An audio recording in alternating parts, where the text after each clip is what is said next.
燕哥他们为什么要这么对我？因为你是新人，什么都不懂，就是欺负你不懂流程，把差额混进去，出事就是你背锅。哭完把眼泪擦了，把数字记牢。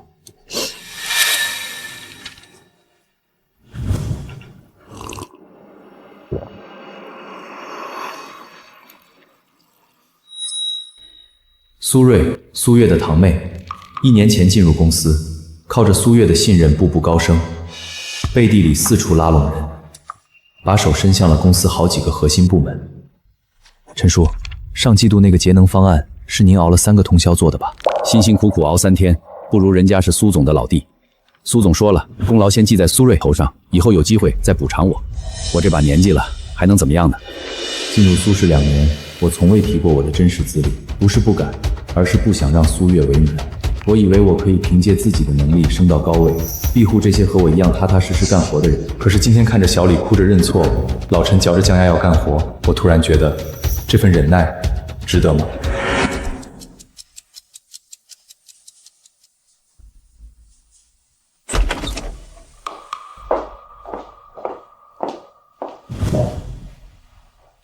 回来的这么早啊？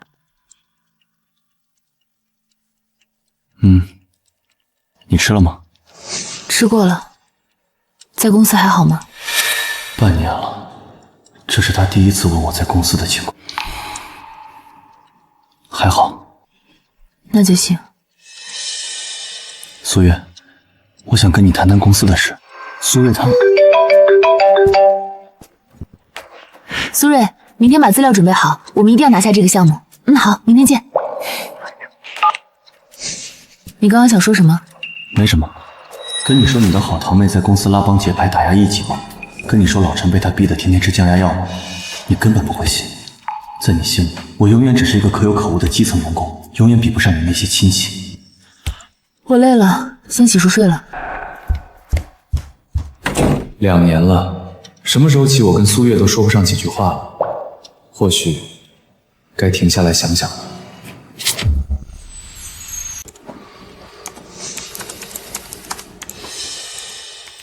沈燕，你都连续熬了4个通宵了，脸色不太好，去休息会儿吧。没事儿，等这份报告提交上去，我就能睡个好觉。这次我们帮公司省了120万，应该能给大家争取点奖金。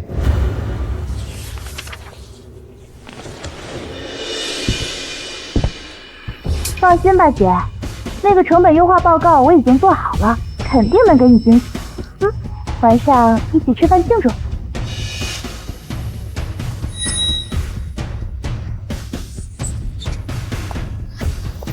各位，上季度成本优化项目圆满落地，经过我的不懈努力，累计为公司节省开支127万元，做得不错。苏瑞，你果然没让我失望，为苏氏效力应该的。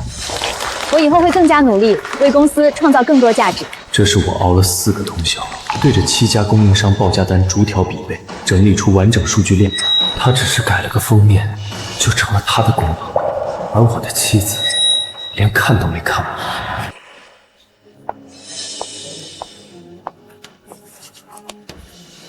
燕哥，这太过分了！那套供应商比价模型明明是你做的，苏瑞就改了个封面，他凭什么？小李，小声点儿，别惹麻烦。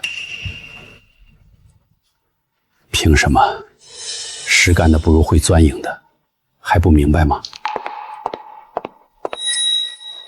怎么，在背后议论领导？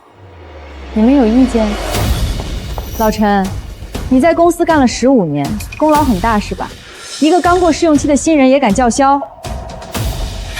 公司不养只会抱怨、不懂感恩的白眼狼。从本月起，你们的绩效降2档。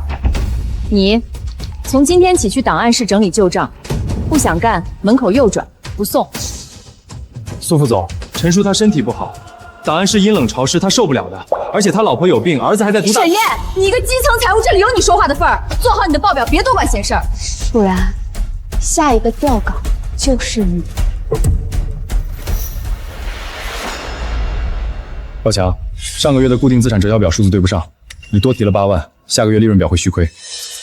我姐给你们发工资是让你们解决问题的，那几个破数字你改过来不就行了？苏氏集团的账不是谁亲戚谁说了算，谁做的账谁负责。哎，我说沈烨，你管的也太宽了吧？知道我是谁吗？苏总是我表姐，你算老几？让你改就改，哪那么多废话？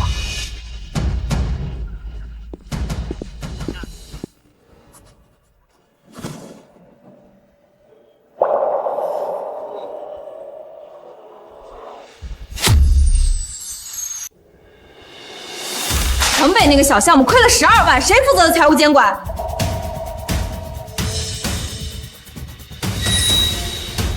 瑞姐，这项目是沈烨监管的，我做完就给他复核了，他没看出来，都是他的错。项目原始账是你做的，我上周3才开始接手复核，当时已经什么？已经亏12万！沈烨，监管不力就是监管不力，找借口有用吗？吵什么呢？怎么回事？姐，你来了。城北项目财务数据出错，沈烨复核没把关，导致亏损12万。我已经让业务部紧急补救了，但沈烨，你入职多久了？这种低级错误也犯？我当时把你招进来是让你干活的，不是让你给我惹麻烦的。苏总，那笔错账的原始凭证够了，我不想听你解释，谁做的不重要，重要的是你是财务，你就有责任，连这点都做不好，我要你有什么用？错了就是错了。今天写一份深刻检讨，全集团通报，再有下次直接走人。苏月，你真的看不见吗？还是你根本就不想看见？在你心里，我永远都比不上你的那些亲戚，我们之间完了。姐，沈烨那个人越来越不像话了，工作出错不说，还顶撞领导，散布负面情绪。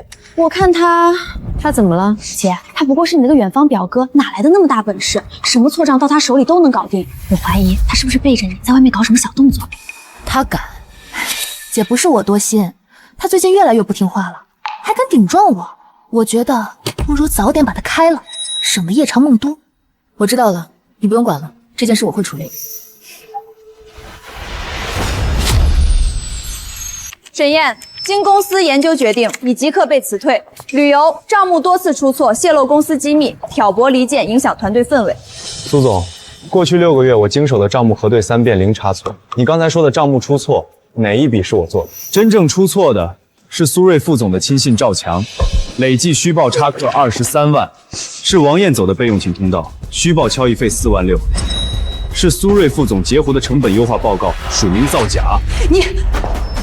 苏总，原始数据全在我手里，你要看看吗？你胡说！你污蔑领导！苏总，这些你都查过吗？还是苏副总说什么你就信什么？我是老板，我说你错你就错。你别忘了是谁给你的这份工作，没有我你什么都不是。立刻收拾东西走人，别胡搅蛮缠。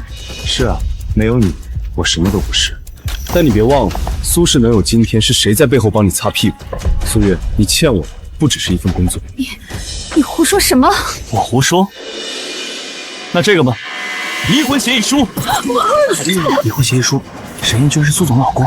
我以为燕哥是苏总的远方表哥，难怪他这么厉害。原来老板娘一直在我们身边当基层。苏月，今天不是你开除，是我。沈烨不要你，我们离婚。你们今天低头，明天就会轮到你们。职场不公，从来不是一个人的事。今日我替你们试过了，忍没有用。滚！现在就滚！保安，把他给我赶出去！不用赶，我自己走。今日你弃我如敝履，他日我让你高攀不起。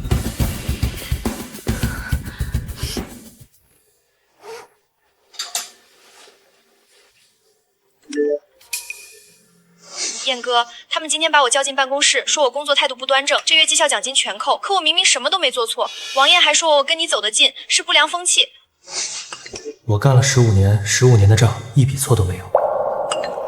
我不该不看他，我说我不需要这份工作。不只是我，从来不只是我。安总。沈先生，我是知和科技 CEO 安和。5年前你在行业峰会上做的风控模型演讲，我听过。知和的财务体系一团糟，内耗严重。我需要一把刀，切开这团乱麻。首席财务官的位置给你留着。明天上午10点，知和大厦18楼，我等你。好的，明天见。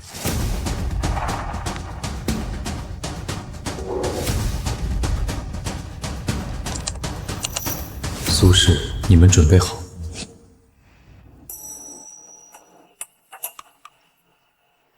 沈先生，我是知和科技的安和，你比照片上更利落。安总，久仰。沈先生，我知道你的一切，你的资历、你的能力、你在苏氏的遭遇，我就不绕弯子了。知和财务什么状况，你多多少少应该心里消除。我们需要的是一个不怕得罪人的首席财务官，一个能打造全新财务体系的人。你愿意来试试吗？安总，我来知和只干一件事儿，那就是公平。我来是为了让实干者被看见，能者上，庸者下。但我有一个什么条件？我要求知和不看背景，不看关系，只看能力。如果你能给我这样的环境，我能还你一个全新的财务体系。这正是我想听到的。欢迎加入沈首席。沈燕入职知和科技了，首席财务官。姐看吧，我就说他跟竞品公司有联系。一个被我们开掉的基层员工，他又能翻起什么浪花？就算当了首席，背后还不是被人笑话？希望如此，但是为什么我觉得事情没那么简单？各位同事，我是知和科技的首席财务官沈燕。我不说客套话，先说问题。过去2周，我审计了知和的财务体系，发现了3个核心问题：流程冗余、权责不清、人浮之事。第一，审批流程7道是关卡，其中5道是重复签字。第二，去年虚报报销金额累计47万，涉及2个人，至今未处理。第三，风控模型形同虚设，上个月1笔200万的预付款，对方公司注册资金只有10万。这就是新来的首席财务官吧？听说他之前是这个大董事。你谁呀？一来就翻旧账。安总请你来是解决问题的，不是来让你挑刺的。周姐，坐下，让沈景泽先说完。但更重要的是，我不光看到了问题，还有解决方案。这是我制定的重构方案，包含6大模块、23样的具体措施，预计在3个月内完成全面升级。在知和，不看背景，不看关系，只看能力，只认实干。实干者有回报，钻研者无空间，公平公正，人人平等。这不是口号，这是我对每一个人的承诺。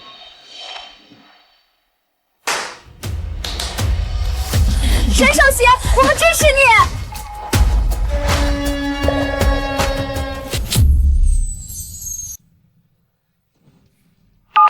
让张丽和王建国来我办公室，现在。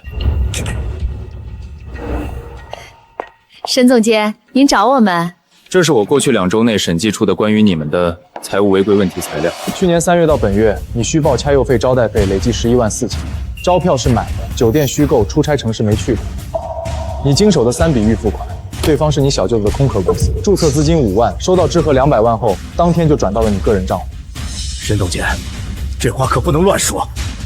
我在知和干了8年，8年贪了47万，这是审计部刚调出的银行流水，需要我现在放投影，让全部门一起欣赏。沈总监，我可以全部退，您给我个机会。退了就当没发生过。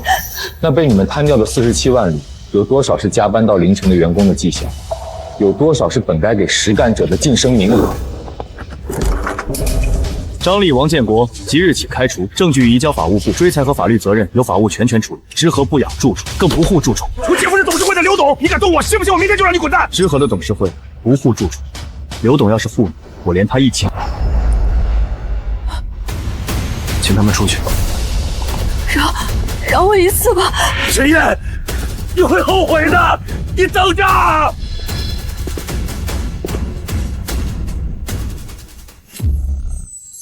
一天开除2个老员工，董事会已经有人打电话了，刘董的秘书打了3个电话。安总，您后悔请我了？不，我在想苏月到底怎么想的，居然把你这种人才往外推，他瞎了。对，有些人就是瞎。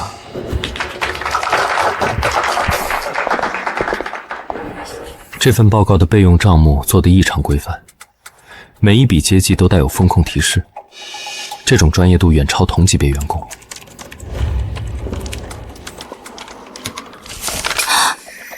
这女孩在没人要求的情况下，自己做了一套备用账。林晓，这份报告是你做的？是的，沈首席。有问题吗？我第一次做这么复杂的报告，可能有很多不足。没有不足，做得很好。特别是你的备用账目，每一笔都带有风控提示，这种专业习惯很少见。谁教你的？没人教我。我觉得财务工作最重要的就是别出错，所以每次做完都会多想几步。如果这笔账被人动了手脚，怎么发现？如果数据有问题，怎么追溯？这个姑娘和当年的我一样，只是当年的我没有人帮我。下个月启动成本核算项目，涉及6个子公司，12条项目线，我需要一个负责人。林晓，沈总监， 3天时间做出第1版框架，有问题直接找我，不用经过任何人。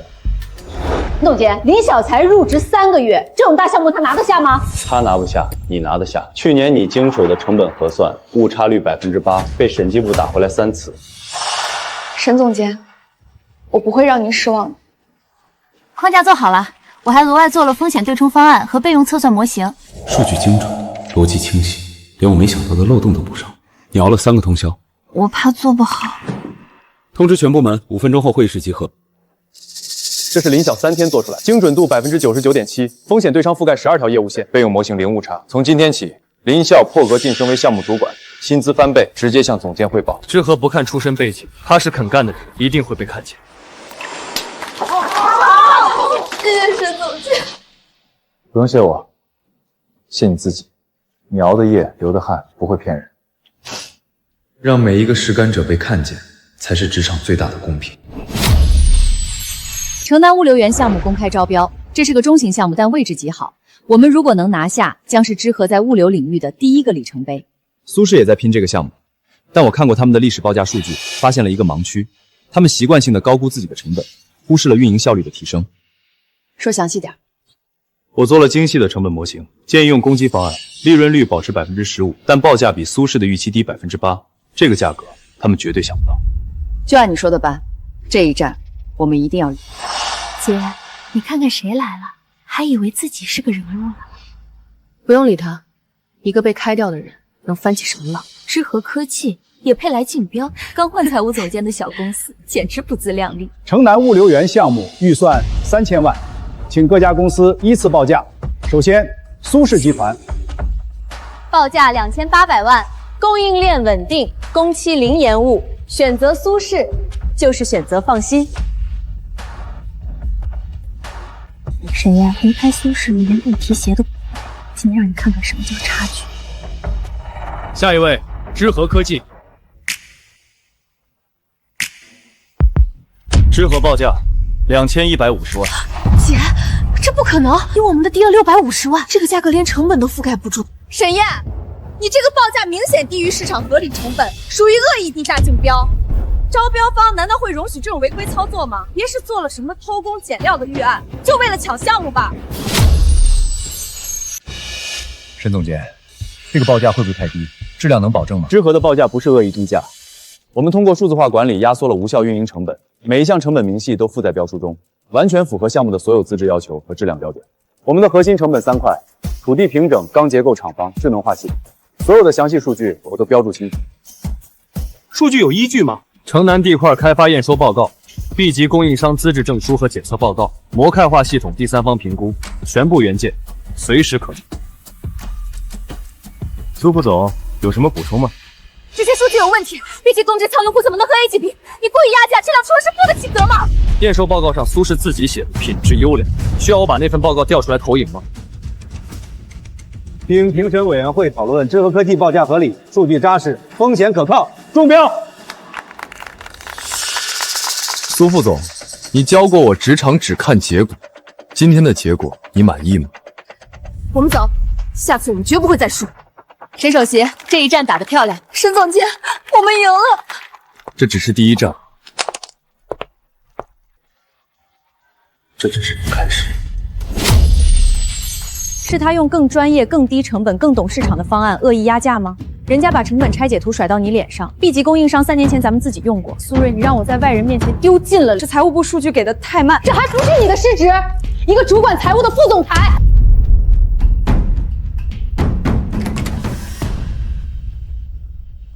为什么恒远项目款？怎么回事？苏总，恒远暂停支付尾款，说是咱们项目财务风险过高。怎么会财务风险过高？都签了合同的。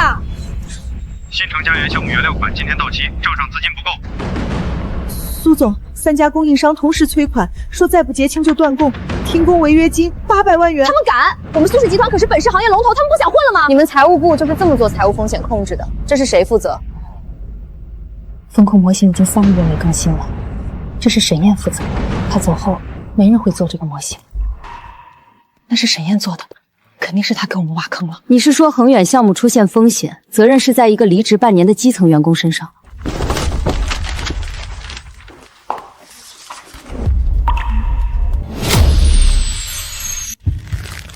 这是谁做的？燕哥，他入职第1年就开始做了，每年更新1版，您没看过吗？苏月，我做了一个苏氏集团的财务风控模型，你要我说好了，基层员工别操高管的心。原来他一直在替我守这座城的底线，是我亲手把他推开的。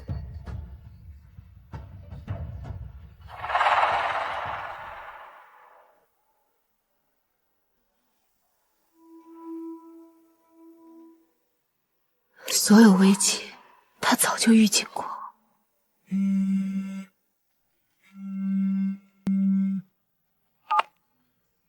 苏总，我看了你写的风控报告，你早就都知道苏氏的财务风险，你怎么不早说？那份报告我提交过3次，第1次你说基层别操高管心，第2次苏瑞说我哗众取宠，第3次你让我整理旧账。回来吧，沈烨。回到苏氏，财务副总监就是你的，薪资期权随你挑。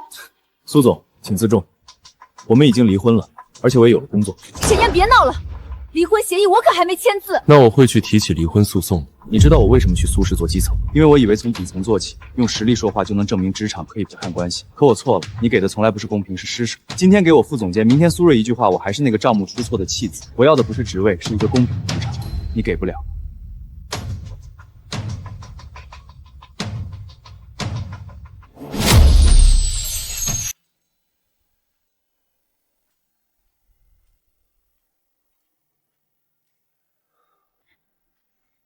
苏月，你不是知道你错了，而是知道我的重要性了。我要的是让实干者被看见，让钻营者无立足之地。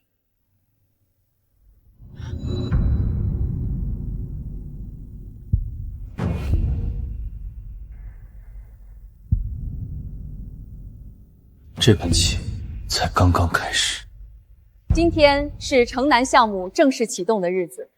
辛苦大家一直以来的努力工作，今天是庆功会，也是知和的新起点。下面由我们最大的功臣、首席财务官沈燕上台讲话。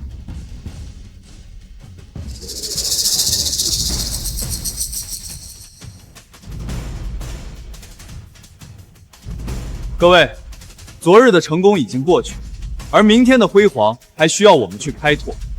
今天我颁布2份文件。制度不是贴在墙上的纸，是悬在头顶的剑，也是护在身前的盾。从今天开始，知和科技只看一件事：实干。第一，晋升与薪资调整全程公开数据，公示业绩，无暗箱，无争议。毛头小子，来知和几天就敢立规矩？第二，倡导公平公正的职场环境，禁止拉帮结派，大搞元老特权，一切实干者为先。从今天起，匿名举报通道24小时开放，保护吹哨人，严惩打击报复。还有华劳制度红线，对一切财务虚报、回扣、裙带利益零容忍。看我干什么？我不是，我没有。任何人不得以元老亲信身份凌驾于制度之上，制度面前没有特权。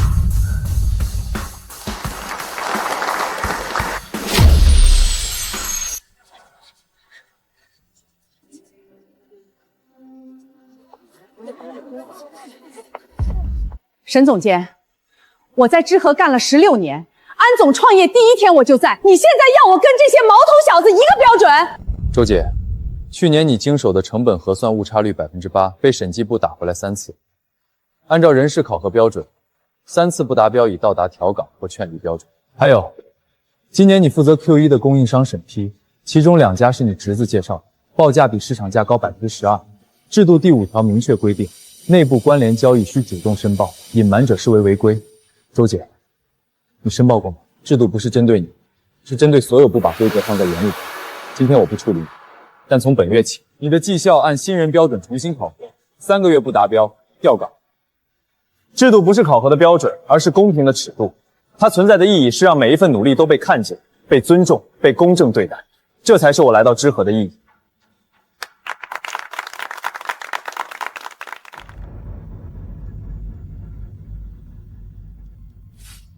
这是横跨几个部门的利益链条啊！大鱼将要浮出水面了。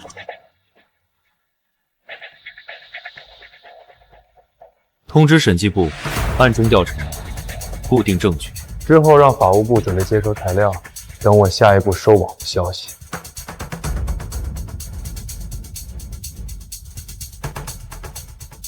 蛀虫们该现形了，剔除蛀虫才是对实干者最大的公平。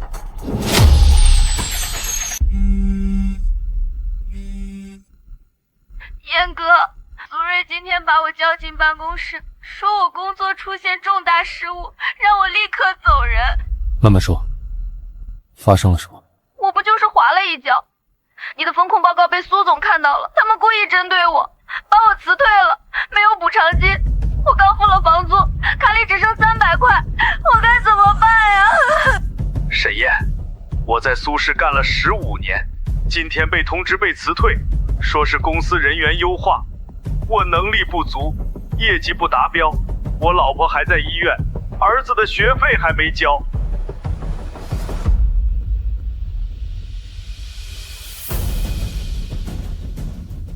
苏瑞、苏氏拿我没办法，拿和我关系好的前同事撒气是好的很。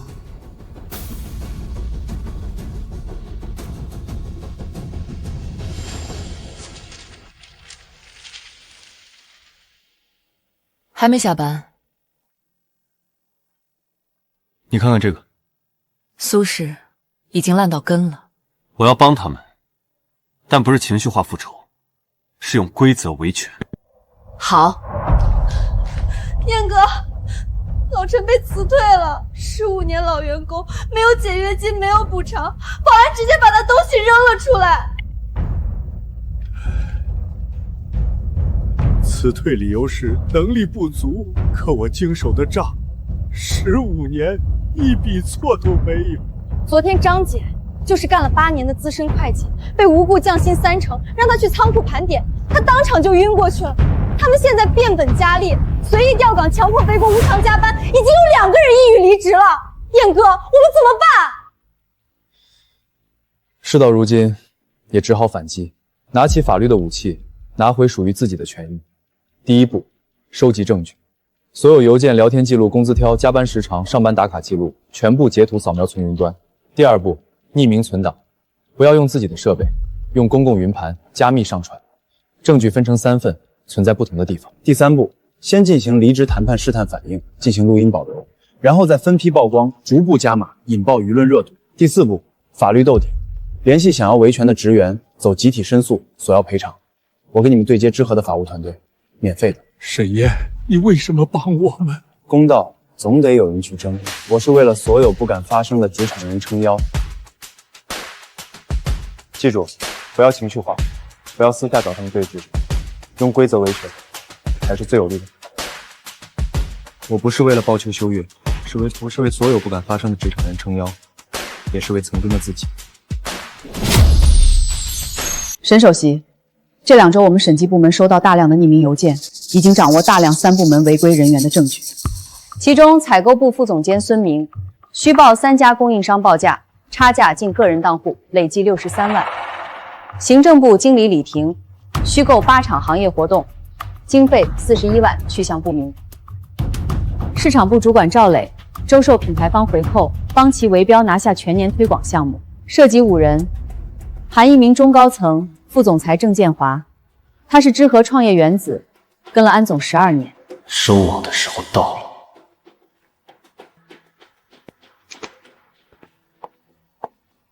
把资料准备一下，我去见安总。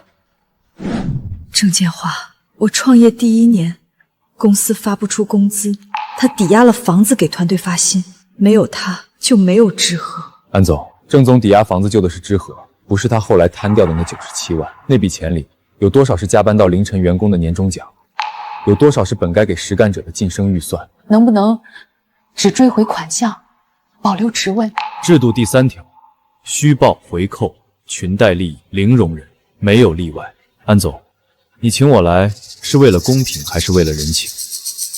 按制度办，5个人全部开除，赃款全额追回。沈总，核查完毕，采购、行政、市场3处坐实虚报报销、拿回扣、裙带输送利益，一共5人，其中包含1名市场部中层，证据链完整，可直接走流程。所有材料合规，无瑕疵，开除、追责、追回款项都没问题。全面收网，同时启动知和财务全面审计，彻查到底。有问题的，不管职位高低，一律违规处理；情节轻微、主动坦白的，警告或降薪留岗，给一次改过机会。公平公正，实干为先，规则面前人人平等。明白。蛀虫不除，实干难安。公平从来不是说说而已，是真刀真枪，一视同仁。听说了吗？财务全面审计，采购、行政、市场抓了5个，还有个中层。天，这么严！我之前报销好像有一笔差几块钱，会不会被查？让他帮亲戚走了个小流程。早该查了，之前那些人仗着有关系，天天摸鱼捞好处，我们累死累活还受气。支持沈总。我相信沈总，只查问题不冤枉好人，实干的人根本不用怕。有人慌，有人怕，有人支持，但我不会听。公平从来不怕议论，实干永远经得起考验。终于来了。沈燕，你来知和不到半年，开除8人，包括创业元导，搞得人心惶惶，你这叫改革，这叫清洗。郑建华跟安总12年，没有功劳也有苦毛。刘董，在你为郑总鸣不平前，请看这些。屏幕第1页，孙明个人杠户流水，3年供应商转63万，每笔对应虚报报价单。第2页，李婷的行业活动，查无场地合同，无签到，无照片。第3页，赵磊的回扣，对方财务总监亲笔签字的行贿确认函。至于郑总，他妻子名下公司3年与知和签订14份外包合同，总价97万，全部未经公开招标。这是合同原件、银行转账记录、公司注册信息。刘董，你要为这样的人求情。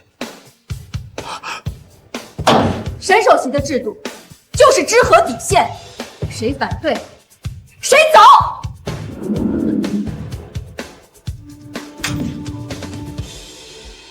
职场容不下蛀虫，规则面前人人平等，这才是对实干者最大的尊重。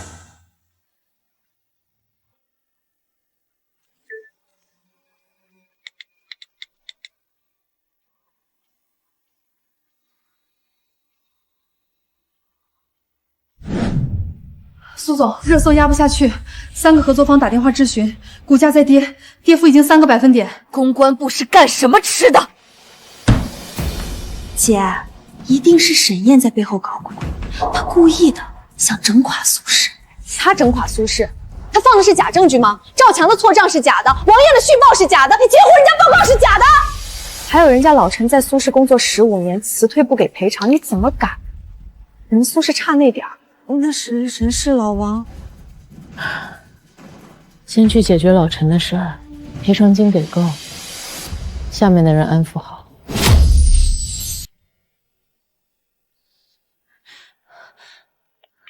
沈燕，你是要毁了苏氏吗？苏总，我们给过机会，老陈、小李去苏氏协商过，可结果呢？难道这不是事实吗？不是我要毁苏氏，是你们亲手制造的不公，早已民怨沸腾。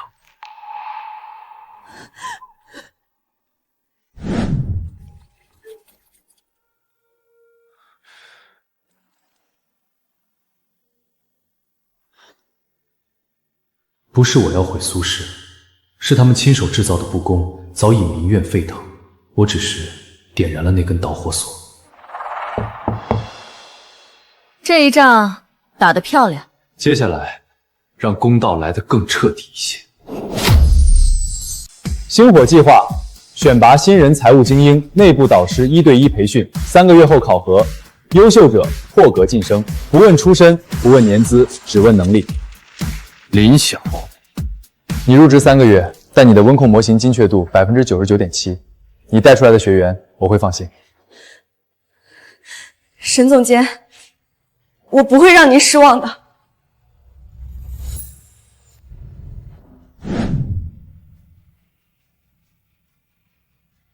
报表放哪儿？我待会儿签。知和那边今天启动星火计划，新人都能当导师。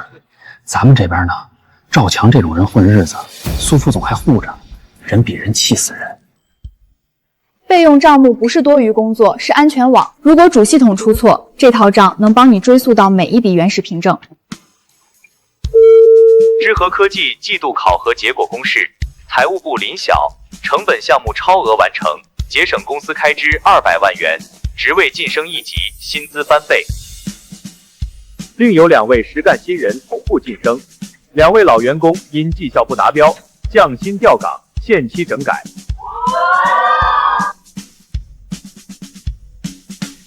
谢谢沈总监。谢你自己，你熬的夜，流的汗，不会骗人。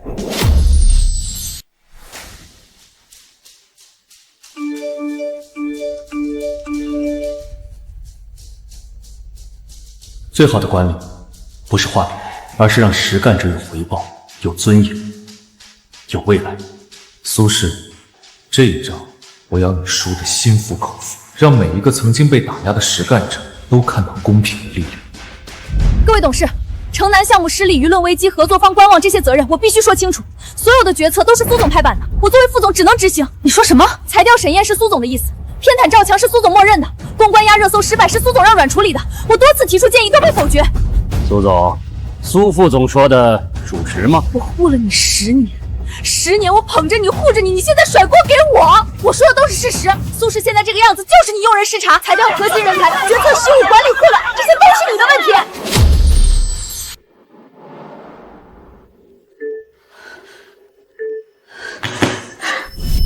今日你裁掉实干者，他日必因不公付出代价。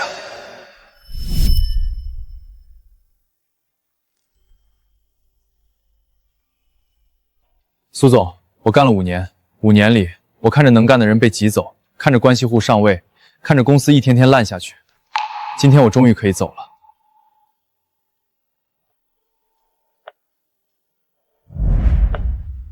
沈燕，回来吧，我错了，苏轼需要你，我也需要你。苏月，你现在需要我了，你不是知道错了，而是发现我的重要性了吗？靠关系维系的团队，终将因利益而分崩离析；靠公平凝聚的人心，才坚不可摧。我现在很好，我是不会回到苏轼的，苏轼给不了我想要的。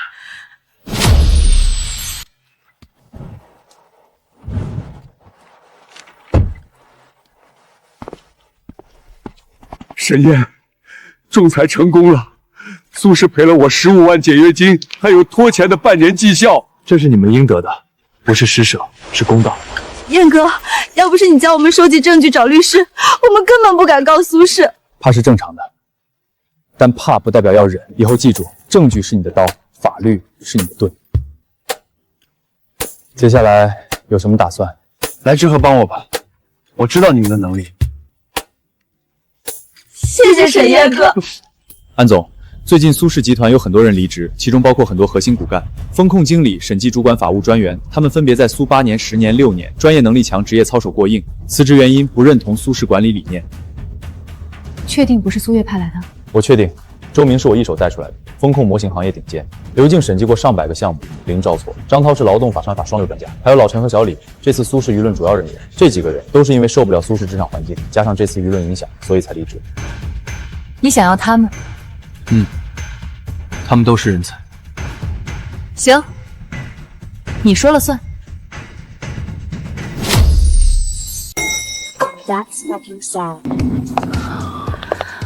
沈总监，谢谢你愿意收留我们。不是收留，是认可。你们在苏氏的专业能力和职业操守，我比谁都清楚。知和需要的不是跳槽的员工，是认同公平理念的战友。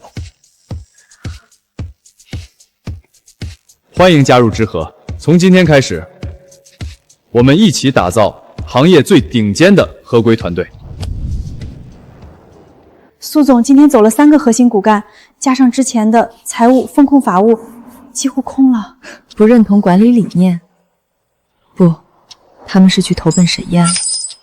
我亲手培养的人被我亲手逼走。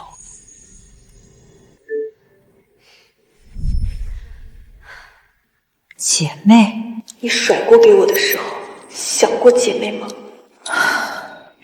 人才从不是靠打压留住，而是靠公平、尊重、价值感吸引。苏月，你输的不只是项目，你输的是人心。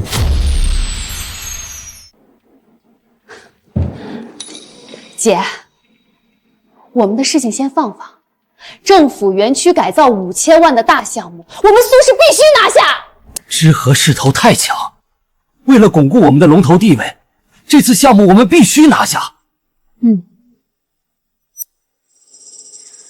方案做得如何了？这次我们准备更换供应商 C， 他们原材料价格更低，我们极限压价抢标，把工期、品质承诺全拉满。我就不信拼不过沈燕。换次级供应商，质量能稳住吗？万一出问题，他沈燕可以更换供应商 B， 我们为什么不能更换供应商 C？ 供应商 C 他们家也是深耕行业的老买家了。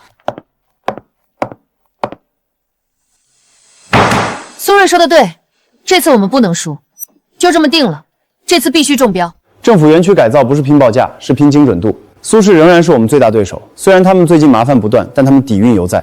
苏氏一定会高价抢标，承诺虚高，我们反其道。精准成本模型、高效方案、合规风控、透明报价，让评委看到专业。核心成本4块：土地平整、基础设施、智能化系统、环保改造。苏氏按市场价全部能报价，我们做差异化。城南地块去年完成1级开发，土地平整压缩40%，基础设施用 B 级供应商替代 A 级，品质达标，差价1800万。智能化系统模块化拆分，自主集成，成本降低42%。经过风控核算，财务暂无风险。经过成本审计，成本核算无错漏。环保改造，我们引入知和自主研发的节能技术，比行业标准低耗30%，这是苏氏没有的王牌。就按这个方案，知和输不起。不是输不起的问题，是要让全行业看到，实力从不是靠嘴硬、靠关系，而是专业靠公平、靠手干。政府园区改造项目预算5000万。首先，苏氏集团。苏氏报价3800万，我们苏氏深耕行业10年，顶级品质，习俗工期，全程无忧，龙头实力，值得信赖。我们苏氏这次选择供应商 C 作为我们的原料供应商，品质无忧，性价比高。施工方案为3800万，你们知和拿什么跟我比？下一位，知和科技。知和报价3200万。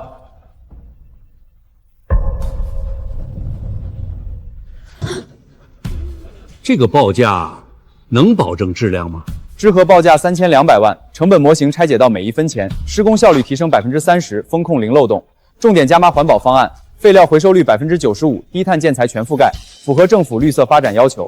评委，别被迷惑，苏氏是行业龙头，品质绝对可靠，知和报价过低，质量肯定缩水。苏副总，我们知和成本可算，风险可控，绝对没有金纵量问题。倒是贵市更换承接市政小项目时，曾因偷工减料被通报整改，有官方记录可查。我想，所谓龙头品质，不该建立在风险隐患上。沈先生，苏氏副总苏瑞实名举报你涉嫌商业间谍罪。在我回答之前，能否请你们先看几份材料？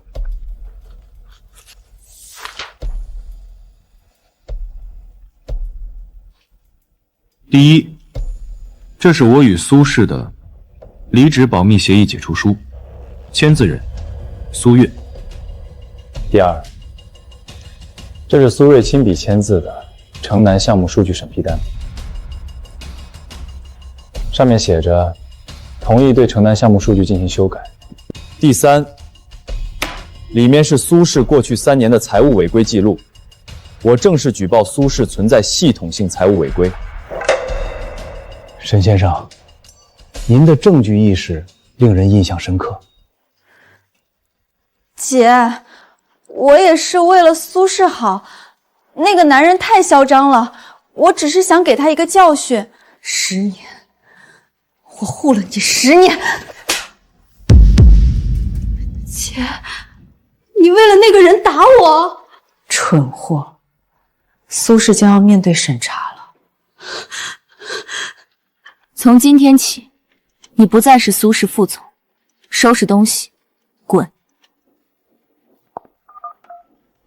保安，把他带出去。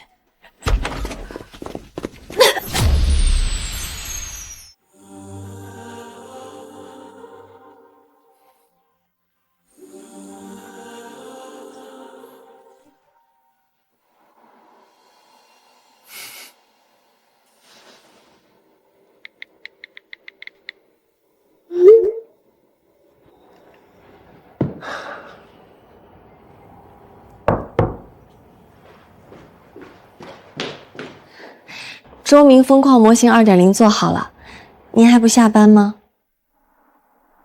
这就走。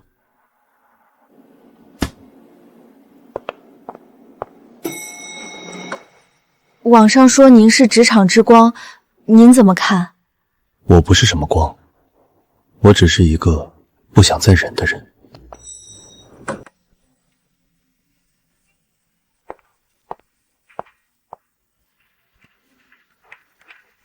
沈总监好。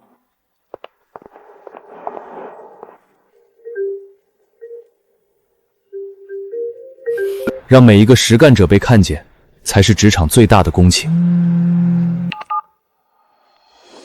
这一局我赢了，但职场公平的仗还远远没有打完。各位董事，知和公平财务体系 2.0 已经全面上线。上线之后，预计审批效率提升40%，违规保销从月均17笔归零，匿名举报通道收到12条有效线索，全部查实处理。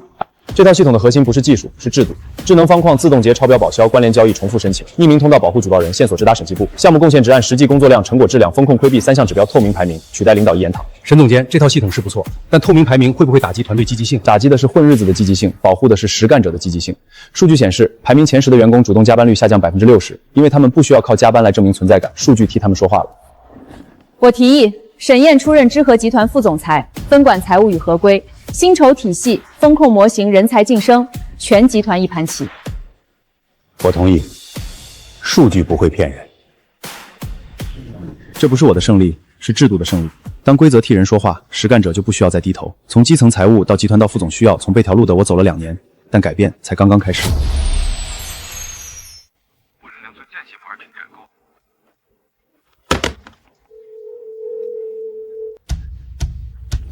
苏总，恒远集团刚才正式通知终止合作，他们说我们的财务报告缺乏可信度，这是本月丢的第2个大客户了。怎么会？我们跟恒远合作了5年。对方采购总监说，知木科技的财务透明度是行业标杆，苏氏已经落后了。怕什么？丢2个客户而已，又不是天塌了。你上个月那笔8万娱乐报销，审计部查了吗？那是招待客户。客户名单呢？发票呢？审批链呢？通知下去，本月基层奖金削减30%，用来填补客户流失的空缺。削减奖金？我们天天加班到深夜，凭什么？不想干就滚！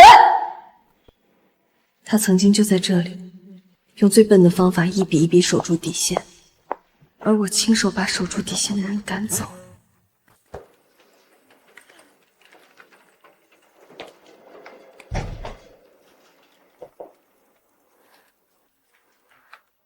沈总，我能跟您谈谈吗？坐。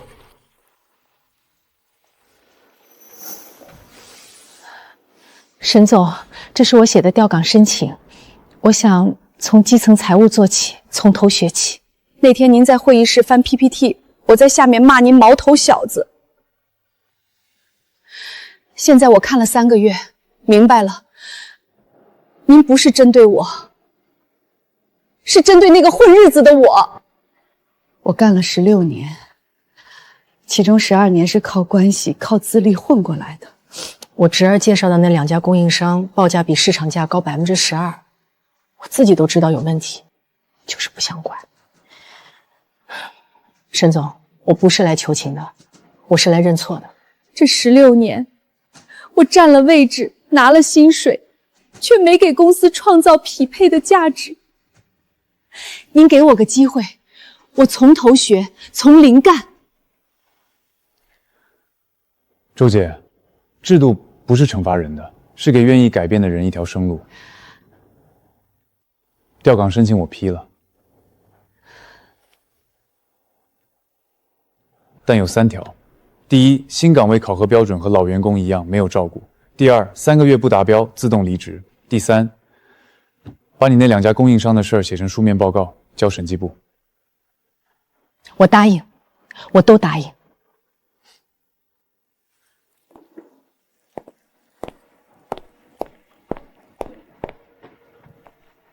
沈总，谢谢您没把我一棍子打死。沈总，周姐她真的变了？不是她变了，是制度让她看清了自己。公平这面镜子，照得出蛀虫，也照得出愿意改的人。最好的管理不是开除所有人，是让愿意改的人有机会重新站起来，这才是公平的真正意义，不是报复，是改变。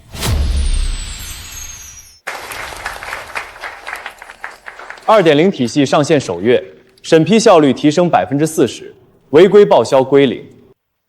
这只是第一步。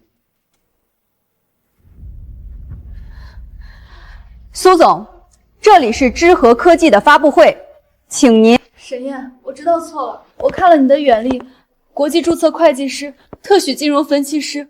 3年来，你一直隐藏身份，在苏氏默默付出，是我瞎了眼。回来吧，沈燕。苏总，我早就留了一份给你，你没看到吗？你什么意思？我可还没有签字呢。意思是，您先裁了我，是您亲手把我推出去的。现在说回来，晚了。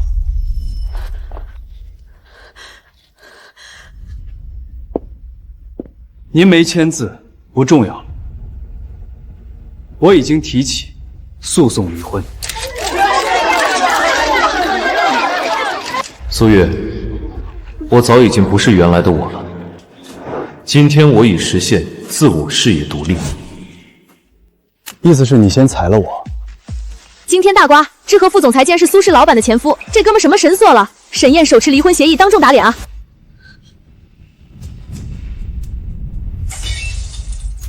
公关部，给我把这热搜压下去！苏总，压不住，讨论量已经破5000万了。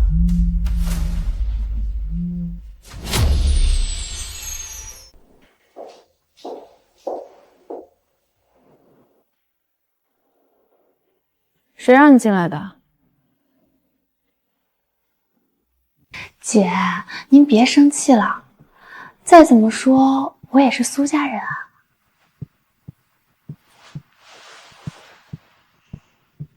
要我说，那男人就是故意让你难堪。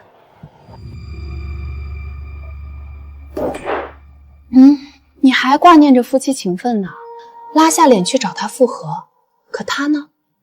他可不顾夫妻情分，对前妻的公司招招致命。你想怎么做？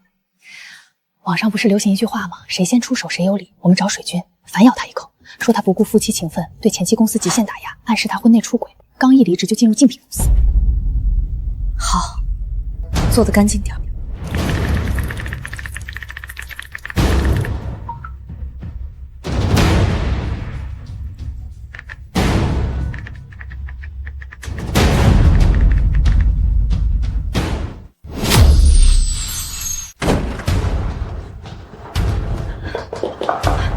燕哥，风向变了，他们在说你。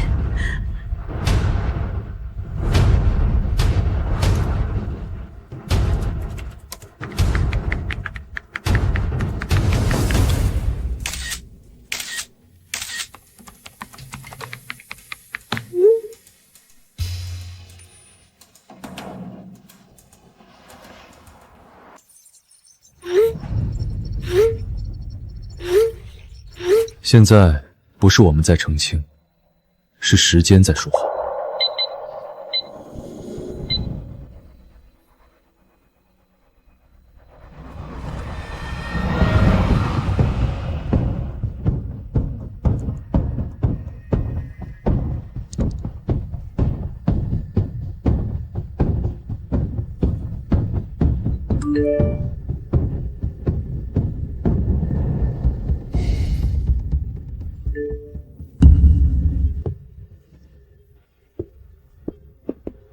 苏月，你以为我是为了报复你吗？不，我只是一个不想再忍的人。而那些愿意站出来的普通人，他们才是这场战役真正的主角。裁员裁到大动脉，不是你们亲手切断了自己的中脉，然后怪血流的太快。追捕火葬场，苏月，火葬场里烧的不是我，是你那个旧时代。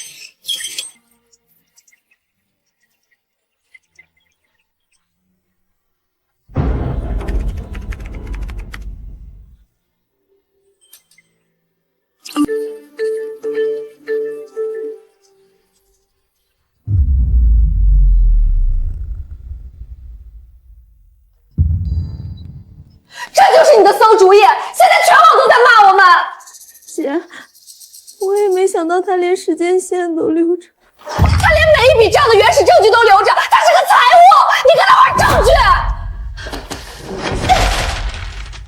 滚！从现在就滚！我不想再见到你。保安，把他带出去！姐，你又要赶我走！是你害了苏轼，也是你害了我。沈燕，是我亲手把刀递给你，现在你用它铺开了苏轼所有的门窗。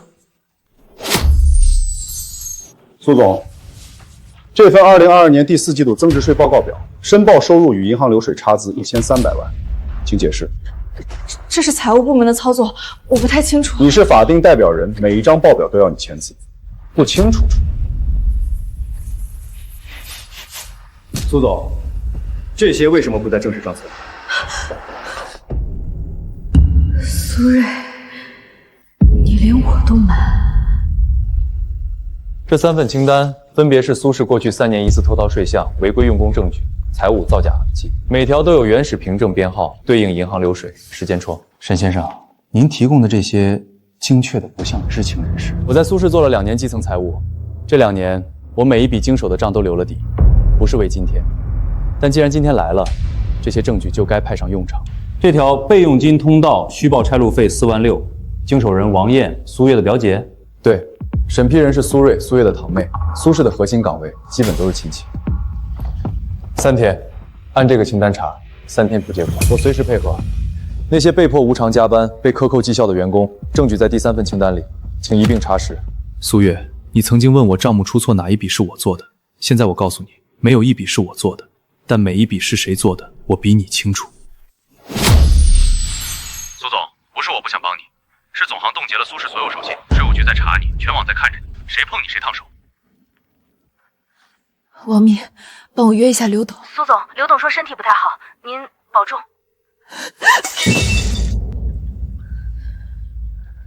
钱转了，3天后我出国。苏瑞，你在干什么？我在处理私事。私事？这是200万项目应收款，收款方为什么是你二婶妈的空壳公司？姐，苏轼撑不住了，我总不能陪你一起死吧？我护了你10年，你截胡沈燕的报告，欺压公司员工，出馊主意找水军，现在你偷我的钱也跑！苏轼哪有今天靠谁？是我帮你拉拢的关系。沈燕在幕后一笔笔手账，那些关系早就把苏轼掏空了。他早就不要你，他拿着离婚协议当众打你的脸，配合税务局查你的账，他恨不得你死。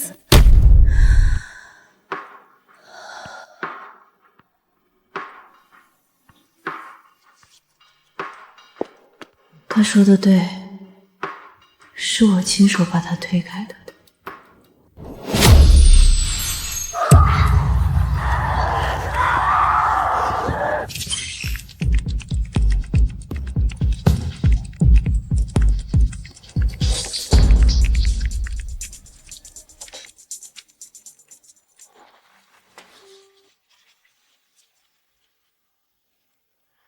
燕哥，苏轼好像真的要完了。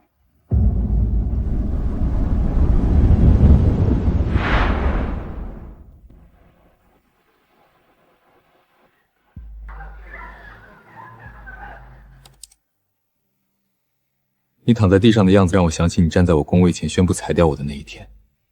那时候你在想什么？我不是来看你笑话的，我是来确保被你欺负过的员工能拿到赔偿，被你蛀空的企业能追回属于他们的钱。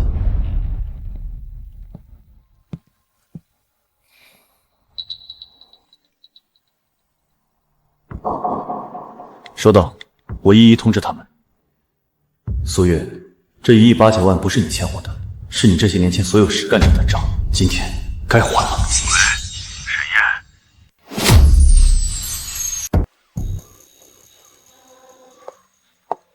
苏总，阴阳账册您亲自签批过吗？我只管战略，财务是苏瑞。沈燕，你真恶毒！你毁了我苏家3代基业，我做鬼也不放过你！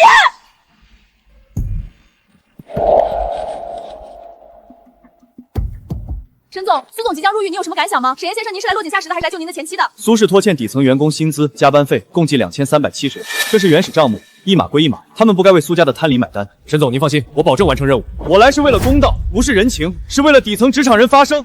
告诉所有人，知和科技的法务部将开启职场反霸凌法律援助热线。从今天起，我们将专门援助被欺压的职场人发声。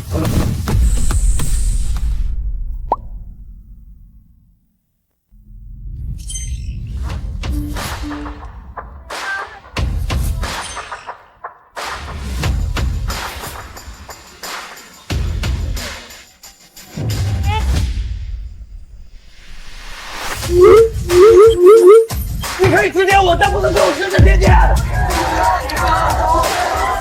不让真章被踩扁，让每一个实战者。苏氏集团因长期职场灭灵、财务造假、恶意诬告等多项违规行为，已被行业协会列入黑名单，相关部门介入调查。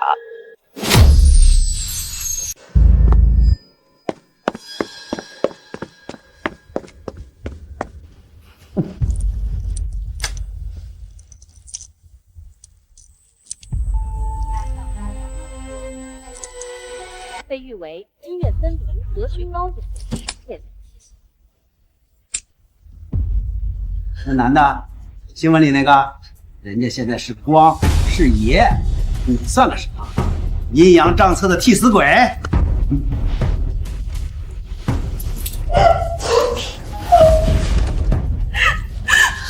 苏月，我算个什么？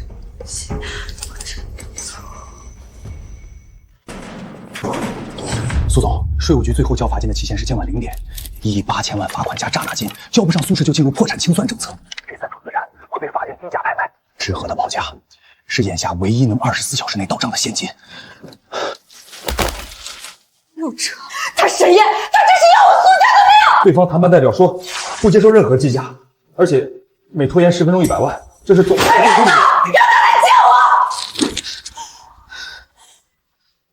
！3处核心资产，董事会刚全票通过，但沈燕，你没必要亲自进去面对他。这支笔陪我在苏氏合过1273笔账，零差错。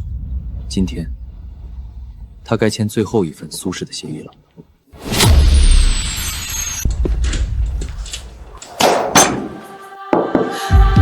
沈燕，你非要赶尽杀绝！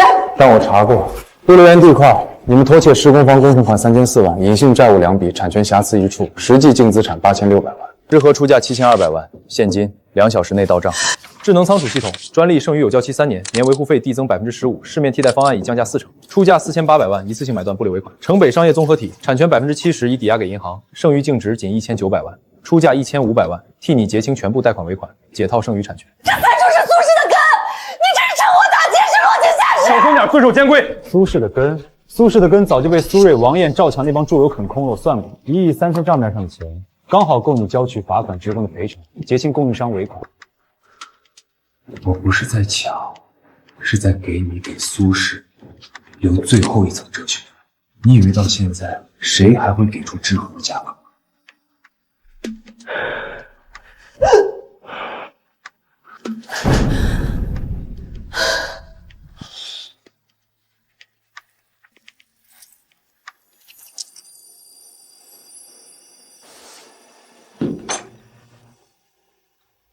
这支笔是我在你苏氏财务室当基层员工用的破笔，那一笔一笔账目就是用它合出来的。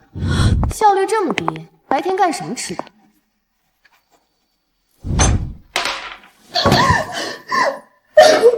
苏总，当年你踩我的时候手可稳得很，今天怎么连笔都拿不住了？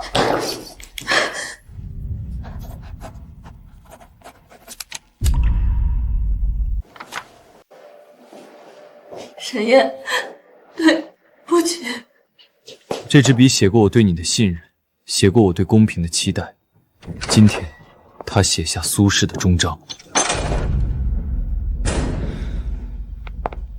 成了，成了。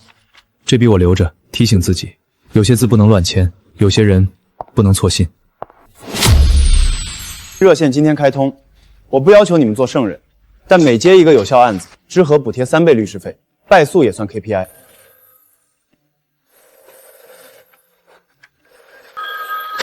沈总，我是应届生，领导说我抑郁症是矫情，逼我签自愿离职。我电脑里还有他 PUA 我的录音。把考勤记录、微信威胁截图、医院诊断书、录音原件分4个文件夹发到这个加密邮箱，记住不要签任何字，不要收任何慰问金。我去陪酒被开除 ，HR 说我不识抬举，要在全行业封杀我。连续加班3个月，系统里却显示我天天早退，公司反咬我违反考勤。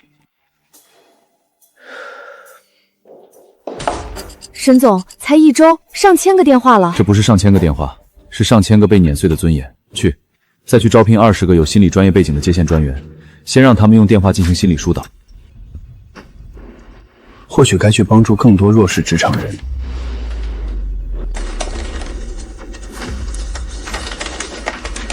沈总，简历投递量暴增10倍，猎头说咱们刚被评为年度最佳雇主，全网热搜第1。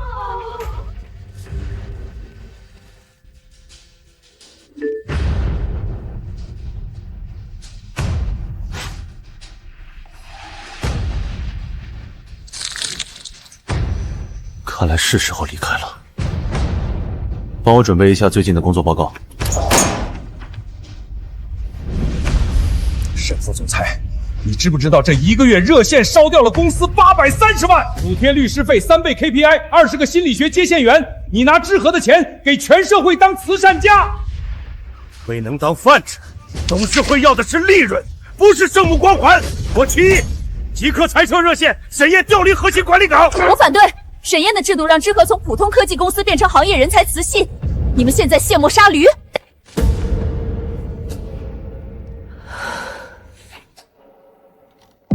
这场仗还没打完，苏氏倒了，但藏在职场里的阴影也该晒晒太阳。不用调岗，我辞职。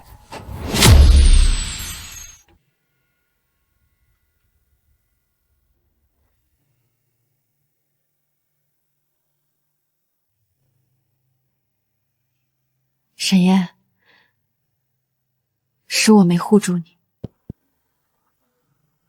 安总，你给了我一个公平的战场，但知和的董事会终究容不下一个想改变整个行业的人。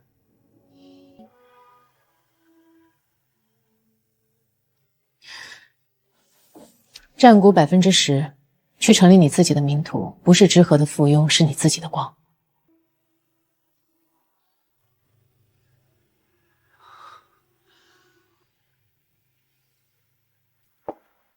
临别赠言，去照亮更多地方。安总，这束光，我不会让它灭。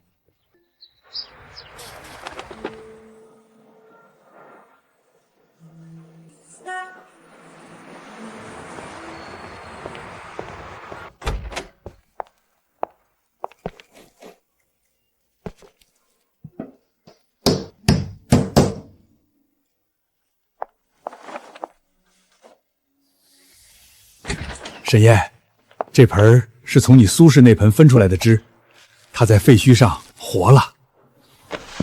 是啊，废墟上也能活。我们不仅要做中小企业合规财务体系搭建，更要为弱势职场者发声撑腰。这里没有董事会，没有裙带关系，只有规则与公平。我们要做的是让每一个被欺压的职场人都有一盏灯。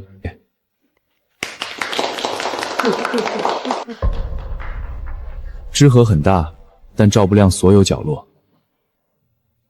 从今天起，这盏灯我自己掌。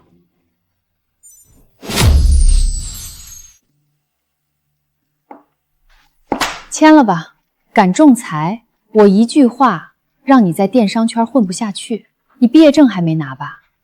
想想你农村的父母。你们谁呀？私闯办公区，保安呢？刚才的话再重复一遍，这段录音加上你威胁的微信记录、篡改的考勤后台截图，够上今晚头条。记者朋友，给这位总监一个特写。观众朋友们，这就是某大厂 HR 的职场霸凌现场，敢仲裁就让你混不下去。误会，这是沟通方式问题，年轻人太脆弱。不是误，是系统性犯罪，给你2小时公开道歉，赔偿小林12个月工资，恢复其校招录用资格。毕业季，像小林这样的农村孩子、普通学生，有多少正在签合同被威胁、被白嫖劳动力？名图不能只等他们上门，启动应届生职场护航计划，免费进高校，免费发手册，免费教他们识别合同陷阱、试用期套路、职场霸凌。我联系高校就业办。我做短视频科普，我建立了一份大厂常见裁员话语与反制指南。3年前，我也是一个被裁掉的基层财务，也有人站在我面前说你不干，有的是人干。今天我教你们3招：第一，合同里看到自愿离职4个字，不要签，除非钱到位，试用期不是法官，不转正违法。第三，被人威胁让你在行业混不下去时，打开手机录音，舆论会教他做人，法律是你最大的底气。沈老师，我实习领导昨天也对我说，你不干，有的是人干。我不知道该怎么办。让他说去吧，你只管让自己不可替代，把每一份工作做到极致，把每一项技能练到顶尖。同时记住，他不让你干，你就干到让他离不开你；他非要你走，你就带着赔偿和尊严昂首离开。这是流动法赋予你们的权利。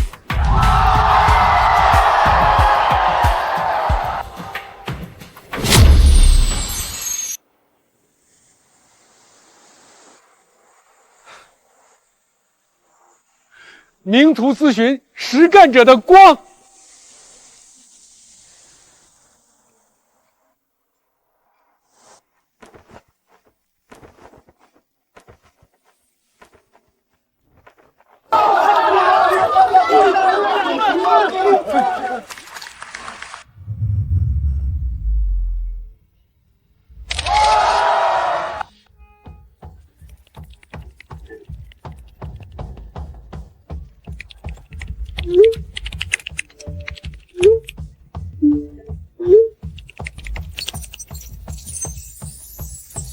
如果你看到合同里有验收标准以甲方最终解释权为准，不要签，这是把你放在砧板上的刀。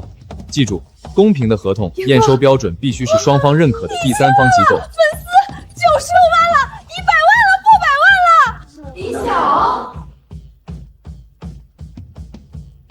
，100万人了，这100万人里有多少个曾经的老陈、小李、周继国？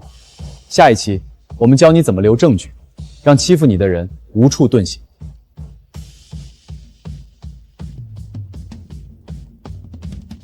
一盏灯亮了，会有第2盏、第3盏，直到照亮所有黑暗的角落。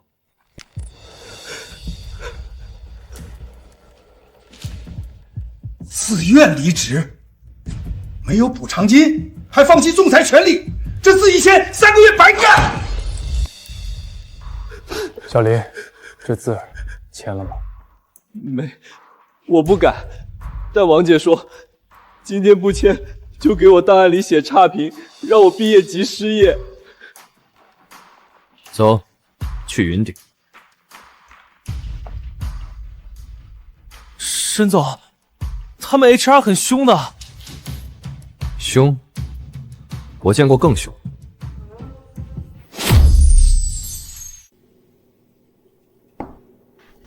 签了吧，敢仲裁，我一句话让你在电商圈混不下去。你毕业证还没拿吧？想想你农村的父母。你们谁呀？私闯办公区，保安呢？刚才的话再重复一遍，这段录音加上你威胁的微信记录、篡改的考勤后台截图，够上今晚头条。记者朋友，给这位总监一个特写。观众朋友们，这就是某大厂 HR 的职场霸凌现场。敢仲裁就让你混不下去。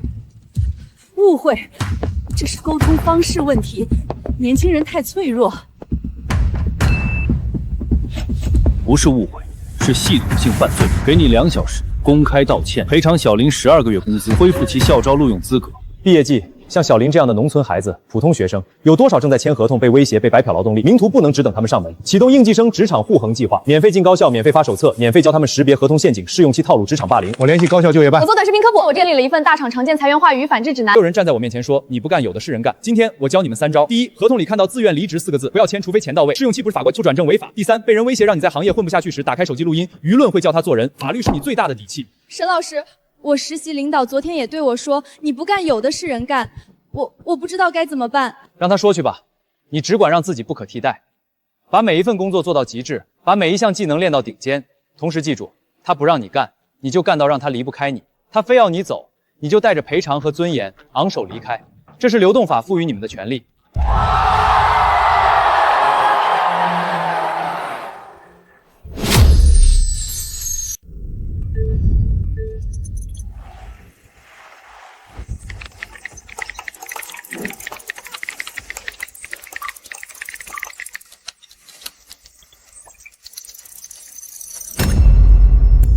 基层员工我记不住名字，能力有限就换人。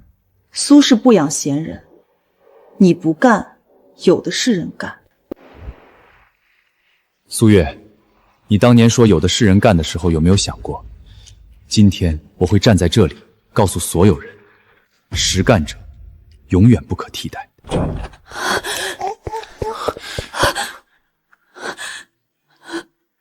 慢慢说，怎么了？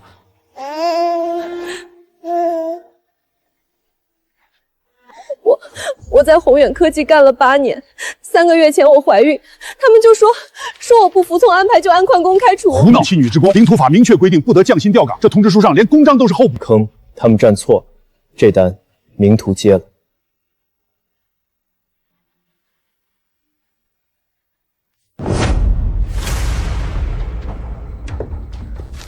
第一，陈月近2年的考勤记录，8年来全勤率97%，孕期3个月内请假仅2天，均为法定产检假。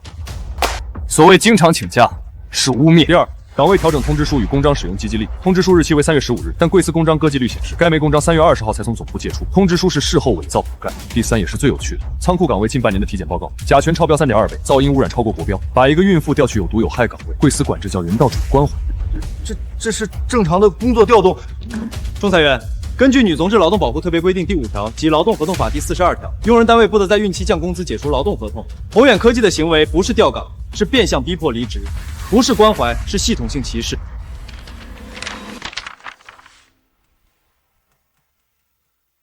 别怕，证据替你说话。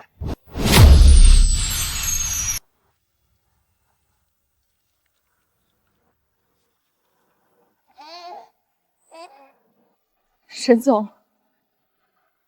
，8年，我以为我只能去仓库搬箱子了。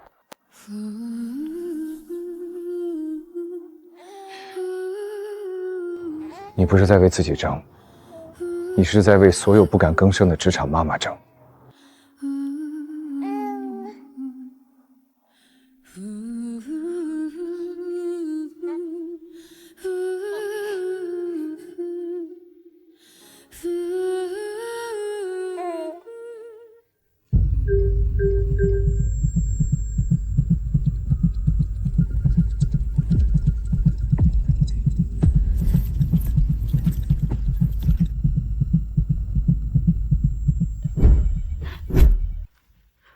沈总，电话被打爆了，全是职场妈妈的求助。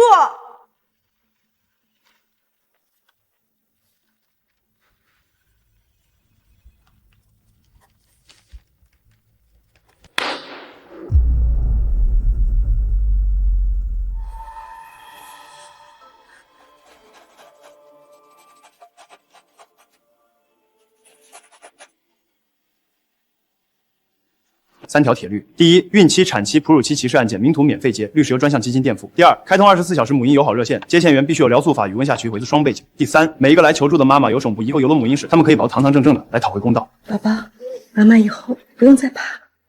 不用再怕了。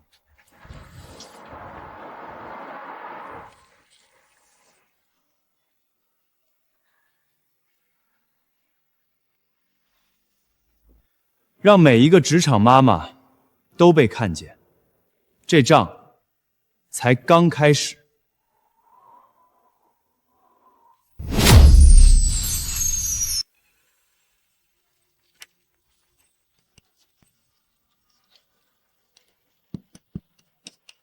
沈总，电话被打爆了，全是孕期被降薪、产假被克扣、回归被边缘化的求助。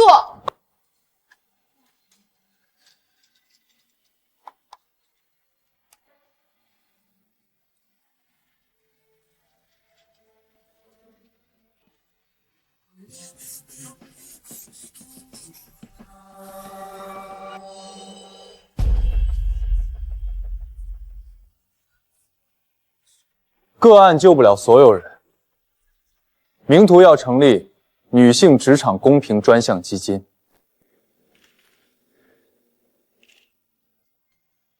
当一半人口在职场中被低估，整个社会都在吹钱。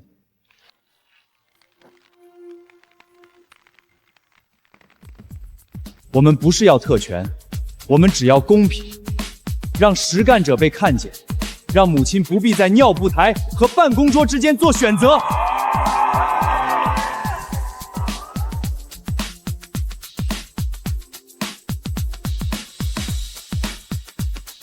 苏月，你当年说基层员工我记不住名字，今天这半边天的名字，我一个个记住了。首批20人，全部10年以上财务资历，被大厂以结构优化名义淘汰。其中有5位是 CPA 持证，3位做过上市公司审计。他们不是废品，是放错了地方的资源。中小企业缺的不是年轻，是合规。这些老财务见过风浪，知道坑在哪。老陈，你主导，把他们送进初创企业做顾问。最典型的案例，老郑，41岁，前互联网大厂财务经理，10年功力，上月因35岁门槛被优化，房贷断供边缘，女儿明年高考。来，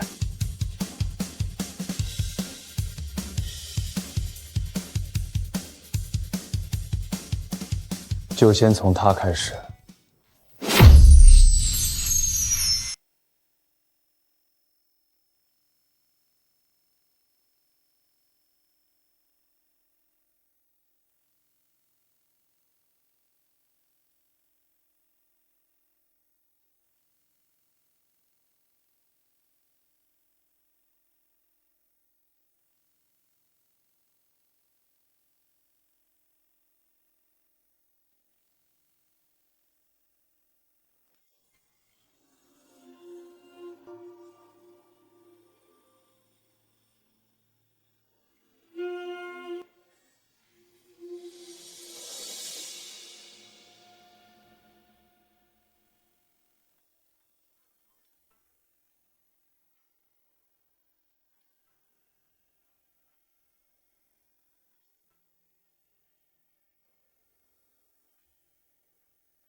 老郑吗？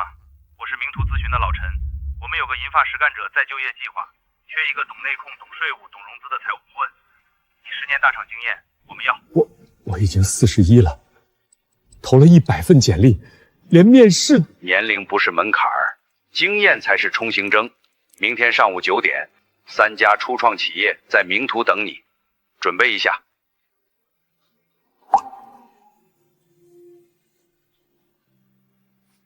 郑老师，我们 A 轮融资在即，可财务账乱得像麻团，投资人一看就跑。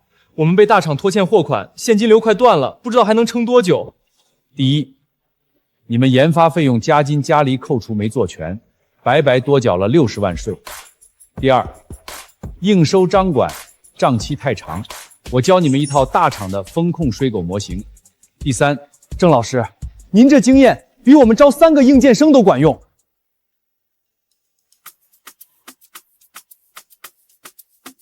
不是学老了，是有些眼根本不识货。3个月前，这20位顾问被大厂当成过期商品清出购物车。今天，他们服务的37家初创企业，合规成本平均下降40%，融资冲过率提升25%。老郑，41岁，现在同时担任3家初创企业的财务顾问，月收入反超他在大厂中的3倍。他靠的不是加班，是10年沉淀下来的风控嗅觉。职场不该有保质期，只该有增值期。经验不是折旧，是复利。明图要做的就是让每一根白发都成为照亮后来者的灯，让实干者被看到，让努力者有回报，这才是职场该有的状态。今天我告诉你，真正的能力从不会因为年龄而褪色，真正的人才只会在时间里升值。各位，今天的预约号已经排到下周3了，可以先扫码填电子表单，我们会按顺序联系。我就是看了那个职场妈妈的案子来的，明图真敢跟大厂硬刚。听说他们收费只有大咨询公司的30%，但全是实打实做方案。各位，明图不接急单，不接虚单，我们卖的不是 PPT， 是公平。愿意等的留下，等不及的我们不耽误。沈总，我们等。燕哥，这半个月来了400多个客户，咱们只有5个人，人少就挑最痛的打，让每一单都变成照亮别人的灯。一个破写字楼里钻出来的小作坊，靠炒作劳资纠师打低价面，3个月抢了我们30单，再这么下去，咨询行业还讲不讲规矩？我查过了，他们收费不到咱们1/3敢写服务无效退款，这不是低价竞争是什么？这是破坏行业生态。看看这汉三能做什么合规体系？不过是煽动情绪、叫嚣仲裁，把企业客户都吓跑了。明天8家公司联合发声明，点名名图咨询违背行业自律精神，建议企业客户审慎选择。我们发起高质量发展论坛，邀请名图，让他们来当陪衬。沈燕不是喜欢曝光吗？这一次让他在全国媒体面前尝尝被行业封杀的滋味。下面进入行业自律与高质量发展圆桌论坛，有请华措咨询 CEO 周正先生、鼎新智库合伙人刘先生以及名图咨询创始人沈燕先生。沈总年轻有为，靠情绪价值做咨询，今天正好给我们这些老家伙传授怎么上热搜。这是恶意诋毁。华策的报价基于国际标准方法论，团队都是海归博士、前500强高管，一份战略咨询方案80万起步。这是知识的价值，没错。低价必然低质，某些机构打着公益旗号，实则破坏市场定价，最终损害的是客户利益。周总说的对，知识该有价，但糊弄不该有价。这是华策去年给某食品集团的数字化转型方案，报价8亿晚看完。我发现其中大部分行业数据与公开资料高度相似，且未标注参考来源。这是鼎新智库的合规体系搭建方案，7道审批关卡流程与知和科技2年前已废止的旧版高度一致。刘总，您这方案时效性上是不是还有优化空间？各位，名图收费低不是因为知识廉价，是因为我们不做 PPT 裁缝，我们卖的不是头衔，是实打实帮中小企业算清每一笔账，避开每一个坑。这是我们每一份方案的常态，每一条建议都写清楚依据。有人说我破坏行规，我今天不辩解，只问一句：把网上的内容贴上新标签，定一个高价，这叫自律，还是不值？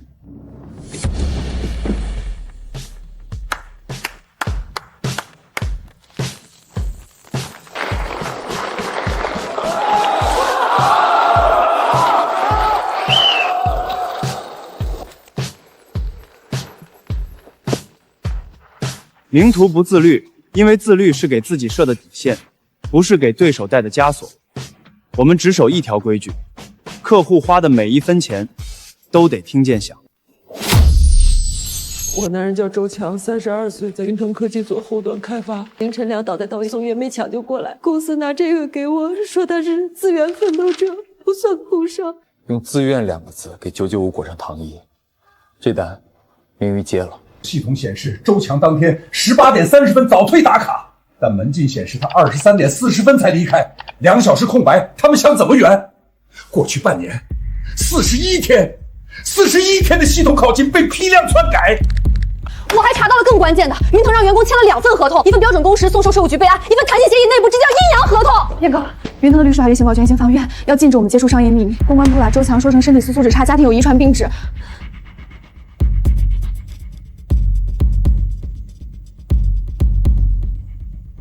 他们改得了考勤，改不了真相。明天召开发布会。发布会只是开场，真正的战场在法庭。沈总，您确定要为了一个不相干的人，跟云腾走到那一步吗？他们找来的人，跟名图玩这一套。沈先生，贵司涉嫌非法获取云腾科技内部数据，我方已报警。今天的发布会建议你谨言慎行，否则将面临巨额诽谤诉讼。各位，我手里这份文件是云腾科技过去18个月的原始考勤数据库门禁记录，以及批量修改系统日志的操作人 IP 地址。如果这份文件消失，就是有人心慌。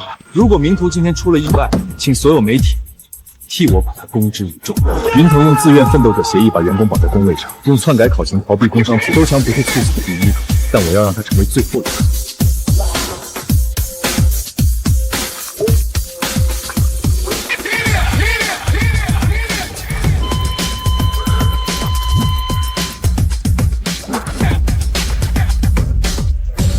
立刻和解，赔偿款翻倍，成立员工健康基金，取消自愿协议。让公关部发声明，说我们深刻反思。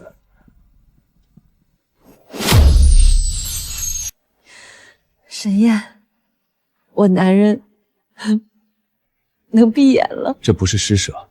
云腾承诺修改用工制度，取消自愿奋斗者协议，建立真实工时系统，这是他用命给后来者换的规矩。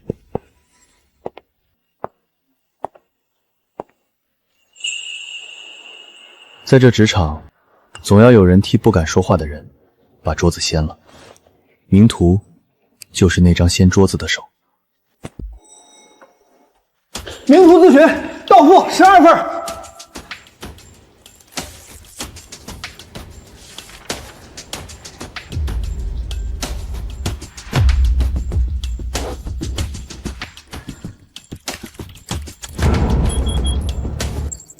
燕哥，华翠、鼎新还有之前那8家自律联盟的公司，全在转发一篇文章，说咱们教唆员工闹事破坏营商环境，已经有6家合作企业打电话来要解约。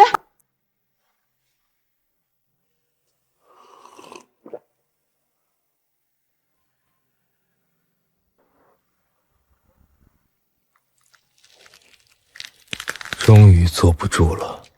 沈总，我刚收到风声，宏达人力串联了30多家企业，组建了反名图联盟。卑鄙！咱们帮中小企业讨公道，反倒成罪人了。老陈，现实点，我建议暂时收缩业务，避避风头。避风头？那些正在仲裁的工人、被降薪的宝妈、被优化老员工怎么办？我们退了，谁帮他们？可名图要是倒了，谁都帮不了。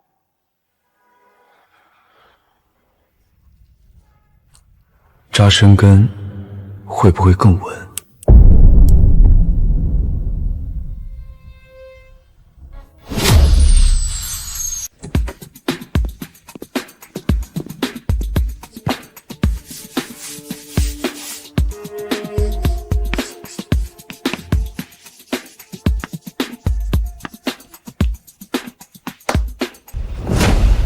宏达人力有30家盟友，有顶级律师，有媒体资源，他们以为掐住名图的喉咙就能让所有人闭嘴。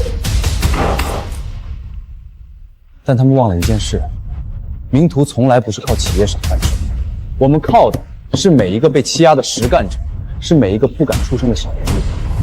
收缩，退了这一步，明天就会有第2个宏达，第3个鼎新。今天他们敢封杀名图，明天就敢封杀每一个想讨公道的普通人。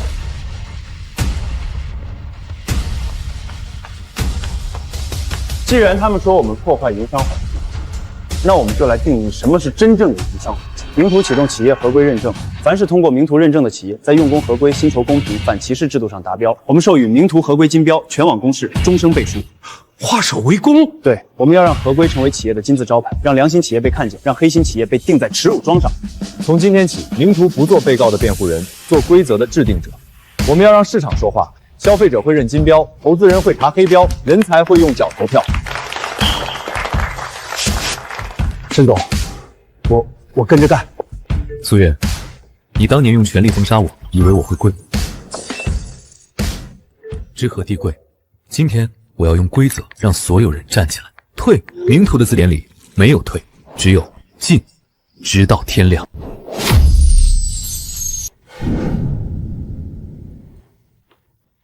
全国首个公平职场认证的体系今天正式上线，1星最低，5星最高。我们不靠行政命令，靠市场投票。首批3星认证企业只有7家，但过去72小时，这7家的招聘后台简历投到量平均暴涨60%，其中智和科技收到名校简历300分，创历史新高。燕哥，月头炸了！找工作先看 FT 星级，冲上第1。老板，今天收到简历1200本，是上周的3倍，而且40%是5年以上经验的资深人才。他们都说冲着咱们的3星金标来的。我从前公司辞职，就是因为看到你们通过了 FT 认证，薪酬透明，晋升公平，我不想再给人当耗材了。1颗星，就因为这颗该死的星，今天3个机构撤资，5个合作方暂停签约，市值蒸发20亿。董事长，这是名图搞的鬼，他们故意针对我们。董事长，刚收到名图发来的整改邀请函，他们说，如果愿意接受整改，3个月内可以重新评级。立刻马上给沈燕打电话！不管花多少钱，一颗心给我刷上去！啊？你说我们的客户全都跑去名图做 FT 剪断了，连我们自己的人事总监都跳槽去了3星认证企业。周总，不好了，咱们公司楼下排了20多家企业，都是来找名图做认证诊断的。他们说，咱们这栋楼风水好，离名图近。我们联手封杀的，结果给他做了嫁衣。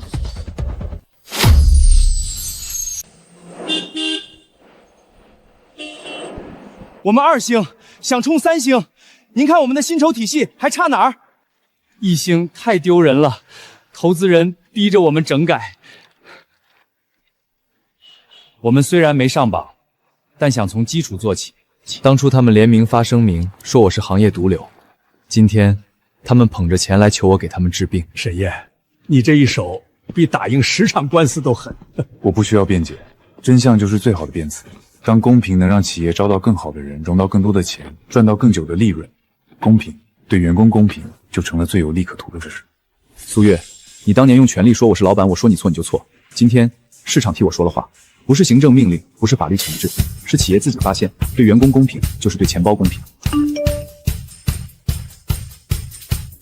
4星靠考不靠送，让他们先交诊断费，按规矩排队，让公平成为有利可图的事，这盘棋才算真正活了。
那是沈燕吗？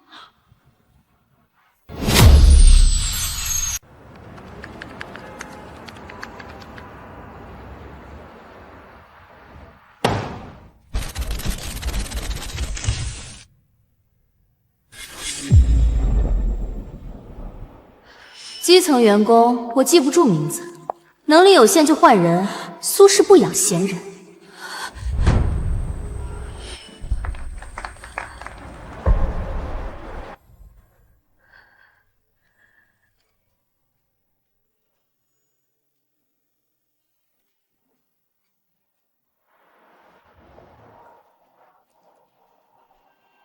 沈燕，对不起，是我错了，我没脸再去见你。